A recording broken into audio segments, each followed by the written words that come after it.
Natural resources, what are natural resources? Natural resources होता क्या है? मतलब जो हमारे प्राकृतिक संसाधन हैं जिसको हम नेचुरल रिसोर्सेज बोलते हैं, वो एक्चुअल में होते क्या हैं? तो नेचुरल रिसोर्सेज जो होते हैं वो हमें नेचुरली इन्वायरमेंट से आकर होती है, यानी हमें प्राकृतिक के द्वारा नेचुरली मिलती है, उसे हम नेचुरल रिसोर्सेज बोल देते हैं। तो जो नेचुरल रिसोर्सेज होते हैं उसके कुछ करैक्टर्स होते हैं, जैसे बायोडाइवर्सिटी हो गया, जिसके अंदर इकोसिस्टम होता है और काफ़ी चेंजेस आते हैं।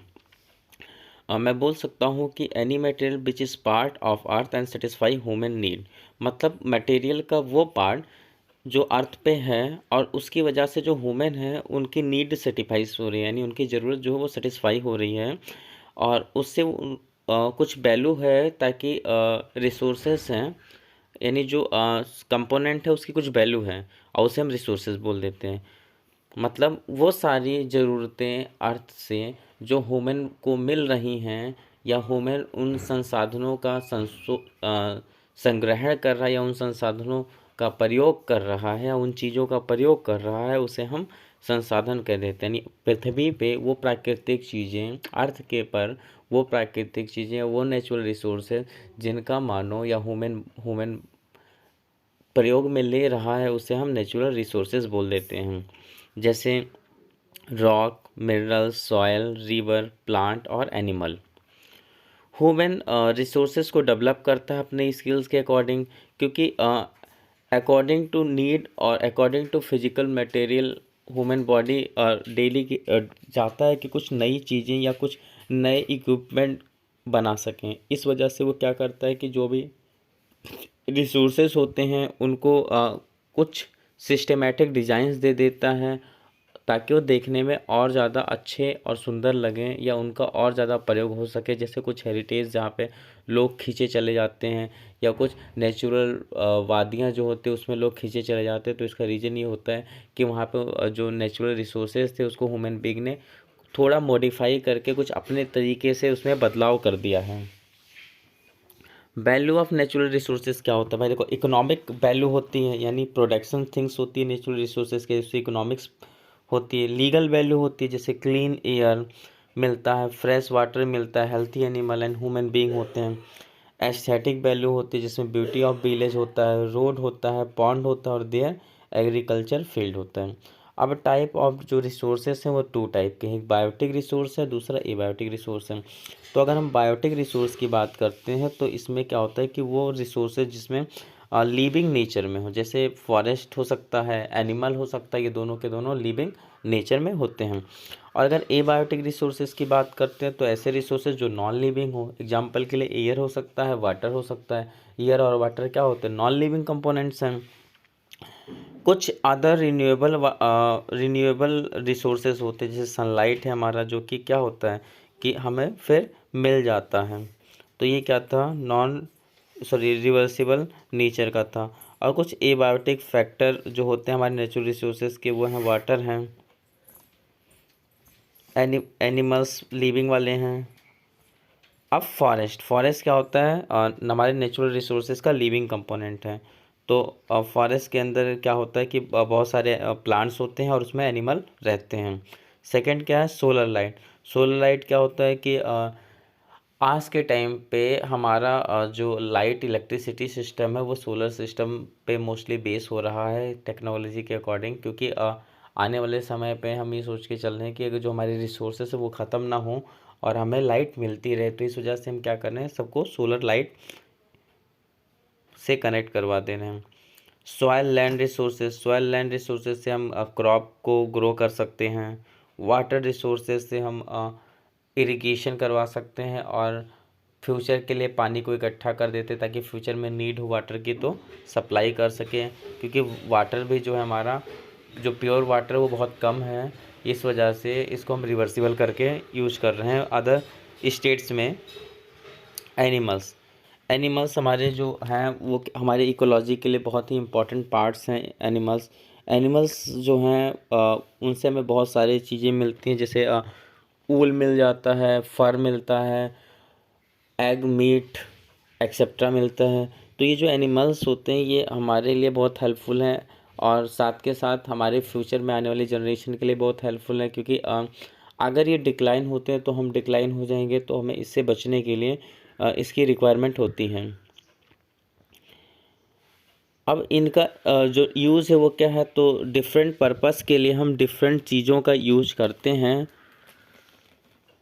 अब मेजर प्रॉब्लम क्या होती है कि भाई जो नेचुरल रिसोर्सेज होते हैं उनकी कुछ मेजर प्रॉब्लम्स होती होंगी। हाँ, तो जो इनकी मेजर प्रॉब्लम्स होती हैं नेचुरल रिसोर्सेज की, वो ये हैं कि low awareness of conservation of natural resources. मतलब अगर हमने वो रिसोर्सेज जो खपत हो रही है, ख़त्म हो रही है, डिक्लाइन स्टेज में जा चुकी है, डेंजर जोन के अंदर जा चुकी है, अगर उन रिसोर्सेज को अगर हम ध्यान नहीं देते हैं या अवेयर नहीं होते उनसे, तो वो ख़त्म हो जाएंगे। अगर वो फिनिश हो जाती हैं और डिक्लाइनिटी हो जाती हैं, तो फिर फ्यूचर के अंदर वो रिसोर्सेज हमें नहीं मिल पाएंगे।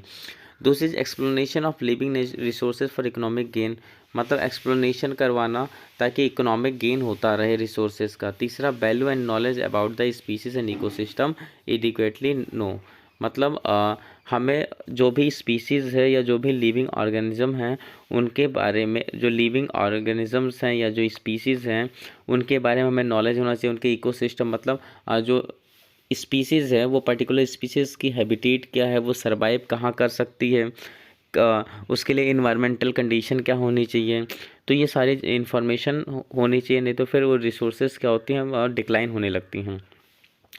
अनप्लान्ड अनबर्नाइजेशन एंड अनकंट्रोल इंडस्ट्रियलाइजेशन, मतलब जो आज के टाइम पे क्या हो रहा है कि हमारी जो इंडस्ट्री है वो अनप्लान्ड है, कुछ भी कैसे भी केमिकल्स यूज़ किए जा रहे हैं या कितना भी रेडिएशंस मोबाइल कंपनियां चला देती हैं। इसकी वजह से क्या होता है कि जो हमारी हनी बी है या अदर एनिमल्स हैं वो इन्फेक्टेड हो जाते हैं और नुकसान पहुंचता है, और उनके नुकसान की वजह से हमारे अर्थ को नुकसान होता है और हमारे जो नेचुरल रिसोर्सेज हैं वो भी नुकसान में आ जाती हैं। मेजर रिसोर्सेज जो थ्रेट होता है वो क्या है, तो जो मेजर रिसोर्सेज थ्रेट होते हैं वो हैबिटेट डिस्ट्रैक्ट होना, मतलब किसी भी इकोसिस्टम के ऑर्गेनिज्म का हैबिटेट जब डिस्ट्रैक्ट होता है तब वो जो है डिक्लाइन करता है। एक्सटेंशन ऑफ एग्रीकल्चर, एग्रीकल्चर का एक्सटेंशन होना। फिलिंग ऑफ बेटर लैंड, मतलब जो बेट लैंड है उसका ज़्यादा फिल होना। और conservation of rich biodiversity, conserve करना रिच बायोडाइवर्सिटी को, किसके लिए, ह्यूमन के लिए, ताकि वो सेटलमेंट कर सके इंडस्ट्री डेवलपमेंट के लिए। और अनकंट्रोल कमर्शियल एक्सप्लोनेशन, जो कमर्शियल एक्सप्लोनेशन है उसको अनकंट्रोल करके रखना। कुछ एग्जांपल्स है नेचुरल रिसोर्सेज के, जैसे फ्लड, फ्लड होता है बाढ़। अब जो बाढ़ होता है वो कैसे आता है, बाढ़ एक्चुअली जो फ्लड है वो ह्यूज अमाउंट ऑफ वाटर किसी रिवर से कट कर या किसी डैम से टूट कर या हैवी रेन की वजह से हमारे अर्थ पे, यानी हमारा जो लैंड एरिया है जहाँ हम लोग रहते हैं वहाँ पे आ जाता है, जिसकी वजह से हमारी फसल्स, एनिमल्स जो हमारे डोमेस्टिक एनिमल्स हैं और ह्यूमन बीइंग और उनके घर, उनको नुकसान पहुंचाता है या उनको नुकसान पहुंचाता है, या वो जो जानवर और एनिमल्स हैं वो मर जाते हैं, फसल्स ख़राब हो जाती हैं। ये हमारा क्या करता है, फ्लड करता है। अब फ्लड के अलावा हम ब्रीथ करते हैं, रेस्पिरेशन करते हैं, क्योंकि हमें लिविंग रहने के लिए नीड होती है एयर की। तो एयर के लिए हम क्या करते हैं, ब्रीथ करते हैं, ताकि हम क्या कर सकें, सरवाइव कर सकें। तो हमें नीड किसकी होती है, एयर की होती है ब्रीथ करने के लिए। तो ये हमारा क्या है, एक प्रकार का नेचुरल रिसोर्सेज है जो क्या करता है, ब्रीथ करने में हमें हेल्प करता है। सेकंड पोर्शन है एयर जो होती है हमारी, उसके अंदर कुछ अफेक्टिव टर्म्स आ जाती हैं, अफेक्टिव चीज़ें आ जाती हैं। वो क्या होता है कि जो हमारे इन्वायरमेंट के अंदर पॉल्यूशन है वो हमारे अर्थ को इफ़ेक्टिव कर देता है, हमारे अर्थ को इफ़ेक्टिव कर देता है। और ये रीज़न होता है हमारे जो एयर हैं वो पॉल्यूटेड हो जाती हैं, और एयर पॉल्यूशन की वजह से हमें बहुत सारी डिसीज़ होने लगती हैं।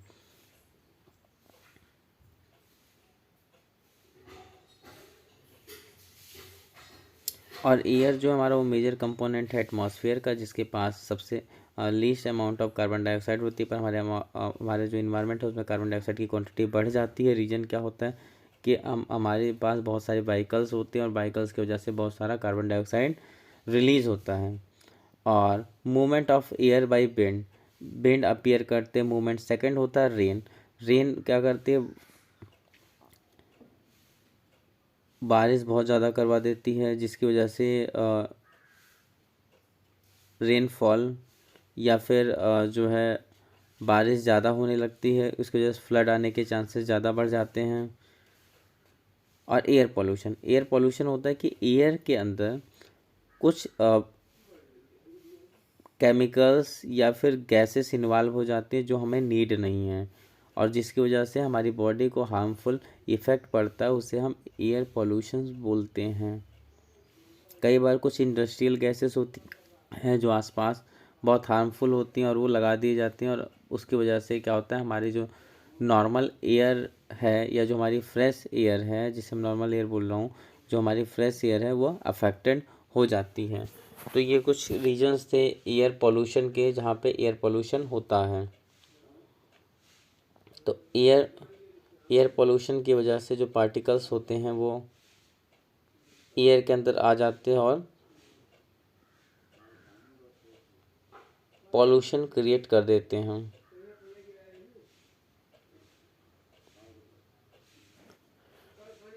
और इन कंटामिनेशन की वजह से ह्यूमन बॉडी पे बहुत ही तगड़ा इफ़ेक्ट पड़ता है। से हमारे जो एयर होती है उसका जो क्वालिटी होता है ख़राब हो जाता है।